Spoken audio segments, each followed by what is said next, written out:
Look at the state of her. She just plonked on the grass and she's unhappy.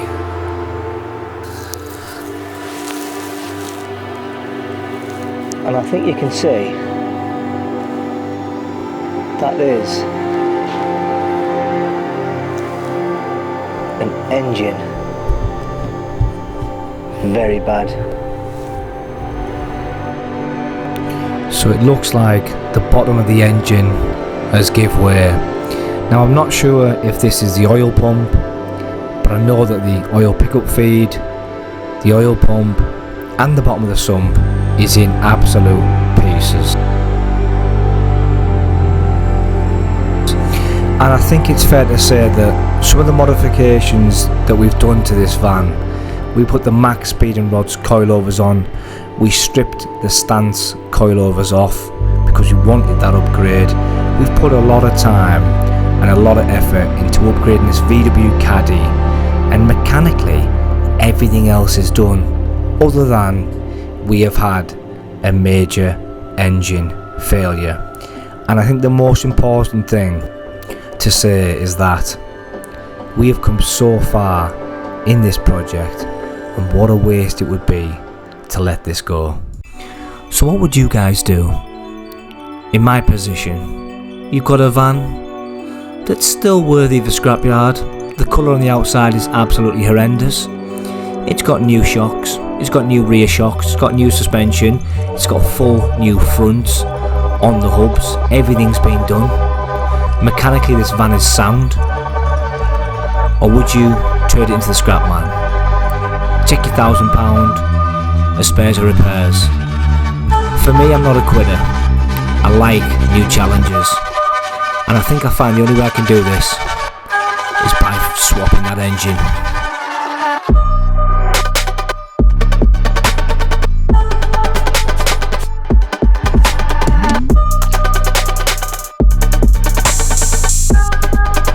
Right, so after 10 minutes we've managed to get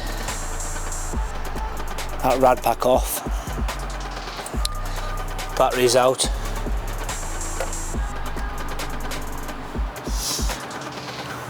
I'm just going to start disconnecting this fuel. I'm just going to lift it up, put it on top for now. I've seen lads do that. Disconnect this, get this on top. You can see all the oil down there. She's not had a good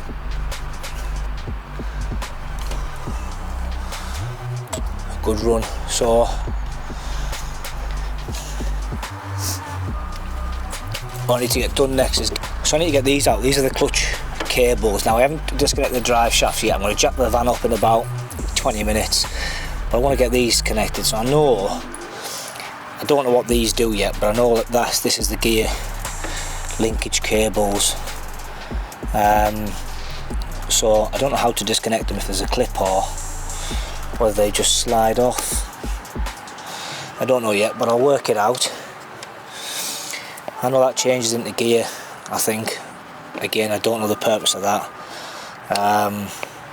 So yeah, we'll just keep stripping it back and hopefully get to a point where everything's disconnected. We get the drive shafts disconnected. We're going to try and take it out in a one. That is the plan. Out the way. She's still full of coolant, this rad pack, so we shall drain her off.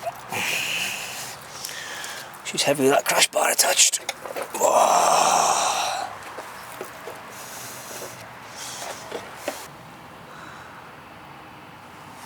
It's a big crack here. Some major internal damage.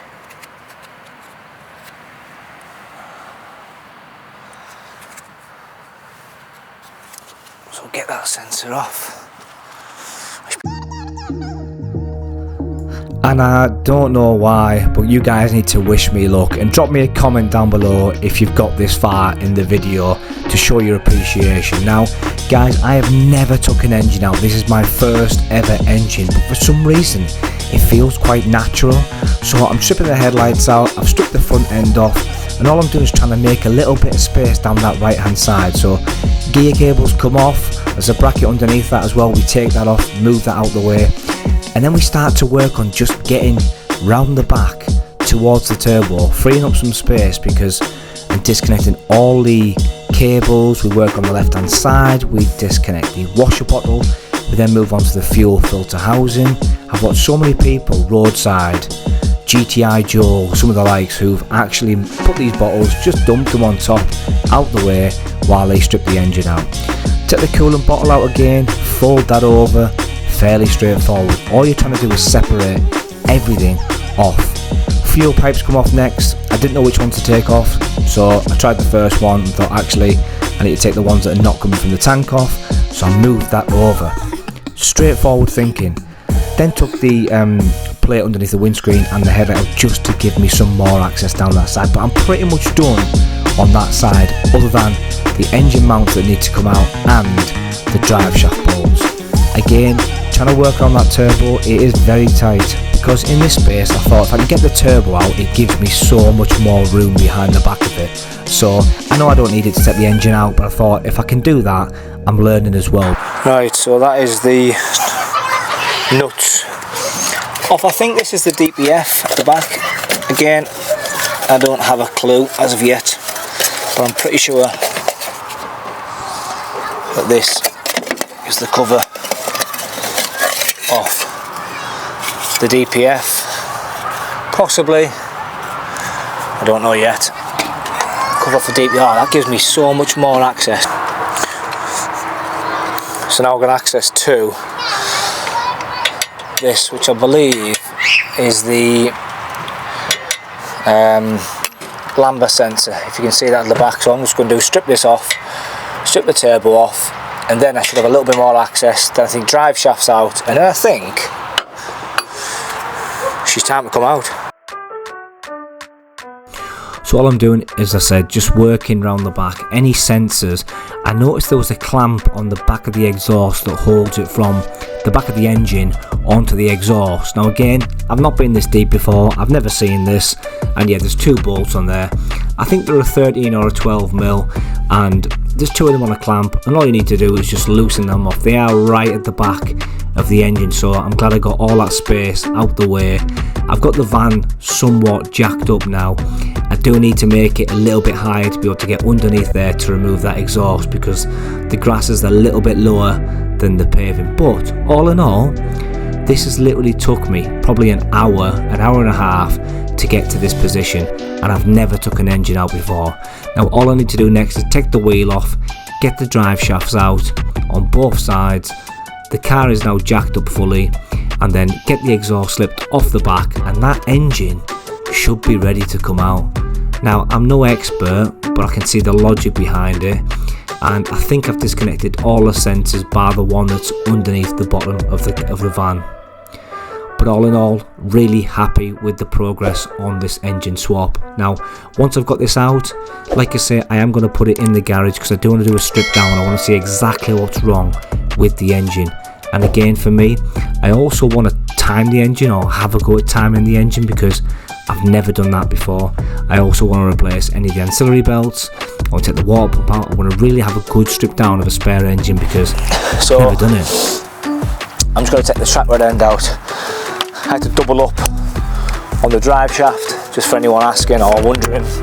This one says S29 on the spline bolt for the drive shaft, but someone in the comments before said, John, you shouldn't be using that jack, it's dangerous. It's not my jack, it's my jack to get a little bit of, what's the word, in tighter gaps or whatever. It's not me jack. I don't use this one. It's a Halford special. It cost me about 10 quid off Facebook Marketplace, but all I use it to do is hold arms up, or when you've not got a van, as you can see here, to get, excuse the wonkiness of the camera, now you're not going to be able to see it, are you? Are you? No. So you see here, the gun's stuck on the ground, so I've got to give it a little bit of leverage for my gun to come out. So I just use that one just for leverage, nothing else, just for leverage or a little bit of space.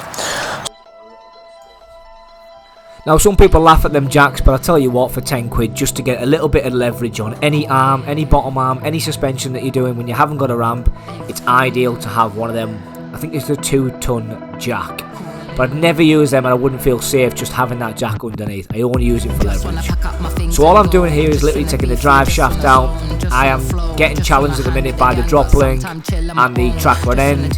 But again, we managed to get both of them pieces out. And then we just got to work on trying to get that drive shaft out. Once we get the drive shaft out of the gearbox, we're clear. Now we need to do this on the other side as well. Once we've got them two out, I believe we are ready to get the engine crane put together. Now this is a monumental moment for me, getting my first engine out. There's a couple of plugs still left to do, but I want to raise the engine up and I want to get the mounts out. Right, that's all out. Bottom arm out. I just took that drop link out. I don't think you need to take that out, if I'm honest with you. I think you just need to take out the bottom arm, which is 3 nuts on your bottom of your ball joint. And then I took the track rod end out, which is down there, just out the way for now. And you can see there, hopefully you can see right through that is now disconnected from the gearbox. And yeah, so same again on the other side. And that leaves us with this mess on the garden front. So I've got everything stripped out. The only thing I haven't got is the exhaust. So lads, I want to know what this is. I did say at the start of the video I thought it was a lambda sensor, but it's not. The lambda sensor's on the back of the exhaust. So I don't know what it is, DPF sensor or something. It may even have a code on there. I'll have to have a look at what that is. I don't know what that is yet. Managed to get 2 of the injectors out. I've got this one pretty much free, as you can see there. This one is starting to move now. So again, while the engine's knackered, I'm going to pull the full thing out and I'm going to have a good look over the engine, how all the wiring loom works, how all the manifold. I'm going to strip it all down in the garage, so I've got a little bit of learning to do. We only get what we're given, and we've got this on the driver. It'd be lovely to have a ramp, as you know. Most people would love a ramp, but we haven't. So I'm going to get the drive shaft out this side. The car is jacked up that side. It's somewhat straight as it can be. It's not the straightest, but it's on axle stands, so we'll be fine. I've got one plug underneath the bottom of the engine that I need to get out. Then I need to build my engine lift, bring it round, hopefully get it connected, and just try and take some of the mounts out. I think, I don't know, but I'm not going to jinx it. I'm not going to jinx it. We're just going to keep moving on. All in all, happy so far with the engine strip. But what do you guys think? Let me know in the comments what you guys think. And I think for me, this is a new step, new opportunity for me. If I can swap an engine and I manage to do it, then I'll be quite happy that it's fairly straightforward on these older cars to get out. I'm sure the newer ones are a lot more complicated with the sensors and stuff, but in reality, it's another couple of plugs. Got kids in the background. Guys, thanks so much for watching. In the next episode, I'm hoping we can get this engine pulled out. And yeah, who says that an IT boffin can't do this?